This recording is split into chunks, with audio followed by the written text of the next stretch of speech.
السلام علیکم دوستو، تو آج کی ویڈیو میں ہم بات کریں گے اگر کسی بھی بندے کے پاس 100 ملین سبسکرائبر ہیں، یعنی 1 ملین میں جو ہے 10 لاکھ ہوتے ہیں، جو 100 ملین میں آپ کو لگے 10 کروڑ سبسکرائبر، یعنی کسی بھی بندے کی اگر 10 کروڑ سبسکرائبر ہے تو اس کی ارننگ آپ دیکھ سکتے ہیں کہ کتنی زیادہ ہوگی۔ تو آپ نے جو ہے یہ بات ذہن نشین رکھنی ہے کہ ارننگ کے متعلق جو ہے کچھ بھی اس طریقے سے نہیں کہا جا سکتا، یعنی ارننگ جو ہے بہت زیادہ، جو مونیٹائزیشن کی ارننگ ہے یعنی جو ایڈسنس کی ارننگ ہے وہ بہت زیادہ جو ہے ایڈ سے ہوتی ہے، اور ایڈز آتے ہیں جب آپ کی ویڈیوز پر بہت زیادہ ویوز آتے ہیں۔ تو اس لیے جو بھی بندے، اگر کسی بندے کے 100 ملین سبسکرائبر ہے، دوسرے بندے کے جو ہے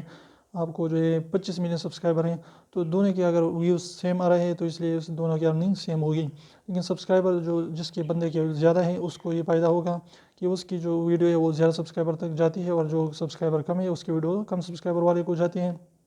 یعنی اس کی سبسکرائبر کم ہے تو اس لیے جو سبسکرائبر جس کے زیادہ ہے اس کے جو ہے ویوز آنے کے چانسز بہت زیادہ بڑھ جاتے ہیں، اور اس کے ویوز زیادہ آ گئے تو اس کے ایڈ زیادہ شو ہو گئے، اس لیے وہ اس ارننگ بھی زیادہ کرتے ہیں۔